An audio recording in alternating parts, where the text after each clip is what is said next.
नमस्कार, मी श्रीमंत माने.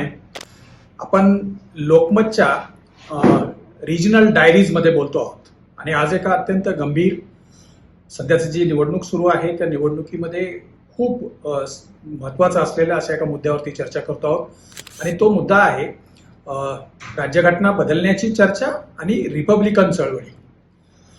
या निवडणुकीचं वैशिष्ट्य असं आहे की या निवडणुकीमध्ये मोठा राष्ट्रीय मुद्दा नसला तरी मुळात अब की बार 400 पार ही जी भारतीय जनता पक्षाची घोषणा होती आणि त्या घोषणेनंतर कर्नाटकमधले एक नेते आहेत, भारतीय जनता पक्षाचे खासदार आहेत अनंतकुमार हेगडे, त्यांचं पहिलं वक्तव्य आलं आणि त्यानंतर आणखी काही वक्तव्य आली आणि त्यानंतर ही संपूर्ण निवडणूक जी आहे ती संविधानात बदल किंवा राज्यघटनेत बदल या मुद्द्यावरती जाताना आपल्याला दिसते आहे.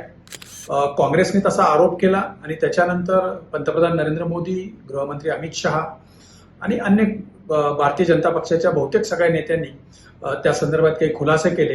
त्याला जोडूनच आरक्षणाचा पण मुद्दा आला आणि त्या आरक्षणाच्या मुद्द्यामध्ये पण भारतीय जनता पक्षाकडून खुलासा करण्यात आला की कुठलंही आरक्षण रद्द करण्याचा आमचा कुठलाही अशा पद्धतीची कुठली योजना नाही आहे. या सगळ्यांमधलं वैशिष्ट्य असं आहे की ही निवडणूक 2024च्या निवडणुकीची तुलना 1998च्या निवडणुकीशी किमान महाराष्ट्रात तरी केली जाते. त्याचं कारण असं आहे की ज्या पद्धतीचा काँग्रेस किंवा इंडिया आघाडी किंवा महाराष्ट्रातली महाविकास आघाडी यांच्याकडून अशी तुलना होते की वेगवेगळे समाज घटक एकत्र येऊन इंडिया आघाडीच्या म्हणजे महाविकास आघाडीच्या पाठीमागं उभे राहण्याचे जे एक दावा केला जातोय तर तो साधारणपणे 1998च्या निवडणुकीशी साधर्म्य साधणार आहे. त्याचं कारण असं आहे की त्याही निवडणुकीचा केंद्रबिंदू शरद पवार होते आणि याही निवडणुकीचा केंद्रबिंदू शरद पवार होते. याच्यातलं वैशिष्ट्य असं आहे की रिपब्लिकन पक्षाच्या वेगवेगळ्या शाखा ज्या आहेत, ज्याला टीका करताना तुकडे म्हणतात, तर या रिपब्लिकन पक्षाच्या ज्या शाखा आहेत त्या 1998च्या निवडणुकीमध्ये एका वैशिष्ट्यपूर्ण अशा पोझिशनमध्ये होत्या. काँग्रेस बरोबर त्यांची आघाडी झालेली होती आणि 4 प्रमुख नेते रिपब्लिकन पक्षाच्या वेगवेगळ्या शाखांचे म्हणजे एक ॲडव्होकेट प्रकाश आंबेडकर, दुसरे रासू गवई, तिसरे प्राध्यापक जोगेंद्र कवाडे आणि चौथे रामदास आठवले, हे चौघे जण वेगवेगळ्या खुल्या मतदारसंघातून काँग्रेसच्या पाठिंब्यावरती निवडून आलेले होते.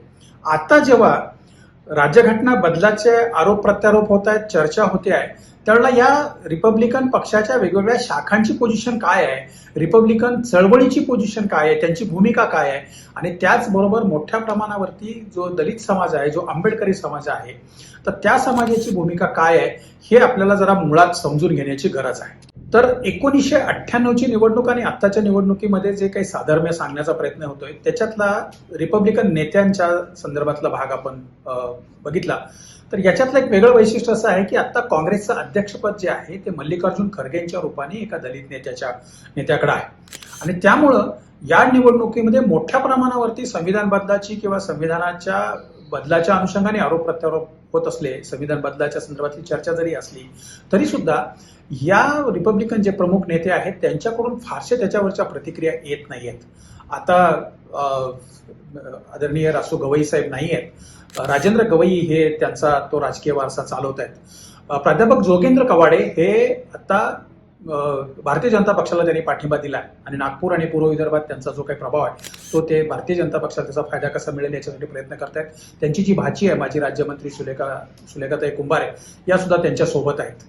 आपल्याला सगळ्यांना माहित आहे की रामदास आठवले आता केंद्रात सामाजिक न्याय राज्यमंत्री आहेत आणि त्यामुळे हे दोन नेते एनडीएच्या बाजूने किंवा भारतीय जनता पक्षाच्या सोबत असताना राजेंद्र गवई हे मात्र काँग्रेस सोबत आहेत. आता जे अमरावतीचं जे मतदान झालं त्या मतदानामध्ये ते प्रचारात होते, अर्थात फार सक्रिय नव्हते परंतु ते काँग्रेस सोबत आहेत हे अत्यंत महत्वाचं आहे. वंचित बहुजन आघाडीच्या रूपाने ॲडव्होकेट प्रकाश आंबेडकर हे राज्यभरात त्यांची एक ताकद दाखवण्याचा प्रयत्न करतायत. 1998ला त्यांचा भारिप बहुजन महासंघ हा पक्ष होता. त्यानंतर गेल्या निवडणुकीमध्ये 2019च्या लोकसभा निवडणुकीपूर्वी त्यांनी एमआयएम सोबत युती करून वंचित बहुजन आघाडीचा प्रयोग केला आणि त्यांनी त्या 2019च्या लोकसभा निवडणुकीमध्ये जवळपास 7% आसपास मतं घेतली महाराष्ट्रामध्ये आणि आघाडीचे अनेक उमेदवार त्यांनी घेतलेल्या मतांमुळे पडले असं मानलं जातं. आता महाविकास आघाडी ज्या वेळेला पुन्हा नव्याने निवडणूक रिंगणात उतरायचा प्रयत्न करत होती त्यावेळेला ॲडव्होकेट प्रकाश आंबेडकरांना सोबत घेऊन आपली आघाडी अधिक मजबूत करण्याचा प्रयत्न झाला. खूप चर्चेच्या फेऱ्या झाल्या, त्या संदर्भात खूप दावे प्रतिदावे झाले. आंबेडकरांनी त्यांचे जे केलेली जे मागण्या आहेत त्याच्या संदर्भातली चर्चा झाली. पण या सगळ्यामधला एक महत्वाचा भाग असा आहे की आता राज्यघटनेच्या अनुषंगाने ॲडव्होकेट प्रकाश आंबेडकर जर महाविकास आघाडीत असते तर खूप मोठा फरक पडला असता महाराष्ट्राच्या राजकारणामध्ये, विशेषतः या लोकसभा निवडणुकीमध्ये. आणि अर्थातच मी एका युट्यूबरचा व्हिडिओ पाहिला की ज्याच्यामध्ये हा जो दलित समाजामध्ये राज्यघटनेच्या संदर्भातली जी अस्मिता आहे, दलित अस्मिता ज्याला आपण म्हणतो, त्या अनुषंगाने तो युट्यूबर जो आहे तो कवाडे सरांना खूप द्वेषाने प्रश्न विचारत होता आणि कवाडे सरांचे कार्यकर्ते त्याला थांबवण्याचा प्रयत्न करत होते. शेवटी कवाडे सर पण थोडेसे चिडल्यासारखे वाटत होते. याचा अर्थ असा आहे की या मुद्द्यावरती सामाजिक दबाव आहे आणि तो दबाव हळूहळू राजकारणामध्ये परावर्तित होताना आपल्याला दिसेल. तर ॲडव्होकेट प्रकाश आंबेडकरांची वंचित बहुजन आघाडी, कवाडे सरांचा रिपाई कवाडे गट, रिपाई आठवले गट, हे 3 तरी किमान सक्रिय आहेत आणि ते आता या इंडिया आघाडीच्या किंवा महाविकास आघाडीच्या फोल्डमध्ये नाही आहेत. सामाजिक दबाव मोठा आहे आणि केवळ दलित समाजातूनच आहे असं नाही आहे. आपण आत्ताच्या पहिल्या 2 टप्प्यात जे मतदान झालं त्याच्यामध्ये पाहिलं की या मुद्द्यावरती मोठ्या प्रमाणावरती मतं जी आहेत ती महाविकास आघाडीला म्हणजे इंडिया आघाडीला मिळताना दिसत आहेत. सामाजिक दबाव असा आहे की केवळ दलित समाजामध्ये नाही आहे, तर मला मिळालेली माहिती अशी आहे की आदिवासी टापूमध्ये हा जो 400 पारचा जो नारा आहे त्या अनुषंगाने सुशिक्षित मंडळी गावागावात जाऊन लोकांना समजवत होते की असं जर झालं, राज्यघटनेत बदल झाला, आपला पेसा कायदा जर रद्द झाला तर आपल्याकडे गैर आदिवासी येऊन आपल्या गावावरती राज्य करतील. मेळघाटातल्या अमरावती जिल्ह्यातला जो मेळघाट भाग आहे त्याच्यामध्ये कोरकू भाषेमध्ये अशा गैर आदिवासींना जांगडी म्हणतात आणि हे लोक गावागावात जाऊन असं लोकांना समजावून सांगत होते, हे जांगडी येतील, आपल्या गावची पाटील पद, सरपंच पद वगैरे घेतील. तर या चर्चेची तीव्रता किती आहे आणि ती किती खोलवर पाझरलंय हे आपल्याला याच्यातून दिसतं. आणि अशा वेळेला आंबेडकरांच्याकडून किंवा कवाडेंच्याकडून आणि आठवलेंच्याकडून या मुद्द्यावरती फार आक्रमकपणे कुठलीही प्रतिक्रिया आली नाही हे आपल्याला महत्वाचं आहे. याच्यातून जे राजकीय परिणाम जे संभवतात ते खूप महत्वाचे आहेत. एक मोठा कालखंड गेला, म्हणजे अगदी 80च्या दशकामध्ये किंवा त्याच्या पलीकडे थोडं आपण गेलो तर आपल्या असं लक्षात येईल की जेव्हा काँग्रेसची एक हाती सत्ता होती त्यावेळेला दलित अस्मितेच्या संबंधितली चळवळी जी आहे त्या मोठ्या प्रमाणावर उभ्या राहिल्या, कारण त्यावेळेला काँग्रेस जी आहे ती उच्चवर्णीयांचं प्रतिनिधित्व करते असं मानलं जात होतं.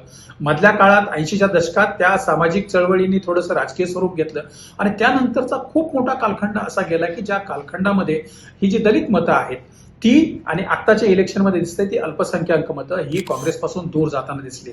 आत्ता जे राजकीय परिणाम संभवतात त्याच्यामध्ये असं दिसत आहे की या मुद्द्यावरती दलित आणि अल्पसंख्याक मतं ही कदाचित काँग्रेसकडे वळताना म्हणजे इंडिया आघाडीकडे वळताना जर दिसली तर एक मोठं राजकीय स्थित्यंतर याच्यामधून होऊ शकेल आणि ते रिपब्लिकन पक्ष किंवा दलित अस्मितेवरती चालणाऱ्या कुठल्याही राजकीय पक्षांना फारसं परवडणार नाही. ते बहुजन समाज पक्षाला परवडणार नाही, त्या महाराष्ट्रातल्या रिपब्लिकन पक्षाच्या वेगवेगळ्या शाखांना परवडणार नाही.